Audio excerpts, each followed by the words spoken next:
The Prophet of the world would always go to see Hasan and Husayn. He would play with them. The Prophet used to say, "Hasan and Husayn are my Raihana Kain, my two fragrant flowers, my sweet scent, my perfume." The Prophet would inhale their scent from their bodies. There wasn't a single place on the bodies of Hasan and Husayn that the blessed lips of the Prophet had not kissed. Say Subhanallah, glory to Allah. Again, to bring joy to Hasan and Husayn, the Prophet of all prophets, the greatest man in the entire world, would get on his hands and knees and pretend to be a horse. Hasan and Husayn would sit on the Prophet's shoulders, hold his hair, and play as if riding a horse. Subhanallah, what a prophet he was. During a year of famine, the Prophet went to see Hasan and Husayn. There was no food in Medina, no water. The goats and camels had no milk in their udders. Everyone was hungry, tired, exhausted, and thirsty. One day, after leading the Zuhr, afternoon prayer in congregation at the Prophet's mosque, he went to his daughter Fatimah's house. Hasan and Husayn, who were lying down as little children, heard their grandfather's footsteps and came running to embrace him. They said, "O grandfather, how much we love you, and how much you love us. Why didn't you come to see us yesterday? Did you only find time to see us today, at the end of the day, after the Zuhr prayer?" The Prophet replied, "O Hasan, I was busy with the affairs of the state. I could not come to see you yesterday. But what does that matter? Today, right after the Zuhr prayer, I have rushed to be here." Hasan then took the Prophet's hand and said, "Grandfather, I have a complaint to bring before you for judgment. First, give me your commitment that you will judge fairly." The Prophet replied, "I will certainly deliver a judgment. The Lord of the worlds has sent me to this world to establish justice. If I do not judge, then who will?" Hasan said, "Grandfather, this judgment is not against anyone else. The judgment is against your own daughter. The judgment is against your daughter Fatimah. The complaint is, why did your daughter not give us food? Why didn't your daughter give us anything to eat? Yesterday she told us she would give us food and acted as if she was cooking something. But in reality, there was no food at all.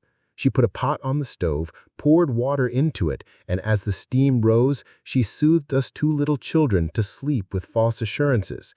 Hasan and Husayn continued, "Grandfather, yesterday she told us she would give us food. She said, 'Go to sleep, and when you wake up, I will give you food.' So we slept. At night, crying, we asked for food, but your daughter did not give us any. She again said, 'Go to sleep, I will give you food in the morning.' We two brothers fell asleep, and in the morning we asked for food again, but she did not give us any. She put us to sleep again, and again we asked for food, but she gave us none. We cannot bear it any longer, grandfather. We are two small, innocent children, and we can no longer endure the pain of this hunger. You must pass a judgment. You must find a solution. Judge your own daughter. Why does your daughter Fatima do this to us? Why doesn't Fatima give us any food?" Not a single word came from the Prophet's mouth. Tears just streamed down his face. The Prophet called Husayn and said, "O Husayn, come closer." When he came near, the Prophet lifted the front of his robe. The Prophet said, "O Husayn, look closely and see, 3 stones are tied to my stomach. You two brothers cannot bear the hunger of a single day, but I, your Prophet, have not had a single grain or drop of water in my stomach for the last 3 days. For the last 3 days, I haven't been able to eat anything, O Husayn. If the pain of 1 day's hunger causes you so much distress, my pain of 3 days' hunger is even greater." Lifelong, the Prophet endured hardship like this. On the fields of Taif, he was struck by stones. On the battlefield of Uhud, his tooth was broken and blood gushed forth. In the valley of Shiab Abi Talib, he was imprisoned for 3 years. For the first year, they ate goat meat. At the end of the first year, there were no goats left. All the goats were gone. Then they would soak goat skins in water to soften and eat them. By the 3rd year, there were no skins left. In the 3rd year, the Prophet and all the people with him survived by eating the bark and peels of trees. Even after being struck by stones in Taif, he did not curse them, did he? The speaker sings a short poem, or not. After 1,000 pains and sorrows, you did not return to your own home. To spread the light of day, you went to Medina, leaving Mecca behind. O Rasul, how can I ever forget you? Eating or not eating, in the work of spreading the faith, you dedicated and sacrificed yourself. The disbelievers of Taif did not recognize that light and set wicked boys after you. Wounded by the blows of stones, your whole body bled from the wounds. O Rasul, how can I ever forget you? Allahu Akbar. What a prophet he was! Whatever direction you look, in our lives there is a lesson from his life, isn't there? He would have playful banter with his grandsons. One day Husayn asked the Prophet, "Grandfather, who is more glorious to Allah, you or me?" The Prophet replied, I am more glorious because I'm the leader of all prophets, and you, Husayn and Hasan, are from my ummah, my community. My station is higher. Husayn replied, Grandfather, I do not agree. I do not agree. Your station is not higher than mine. Rather, even though I am your grandson, my station is higher than yours. Subhanallah.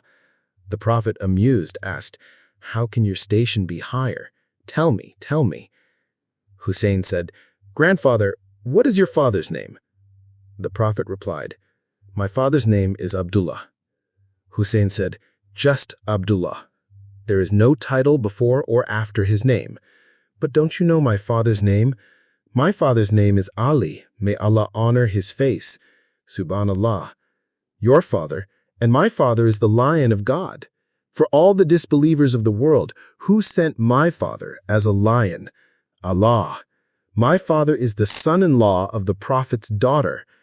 Was your father, Abdullah, the son-in-law of any prophet? No words came from the Prophet's mouth.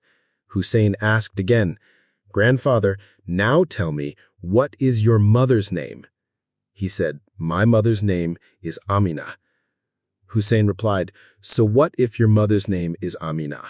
Don't you know my mother's name? My mother's name is Fatimah. Subhanallah.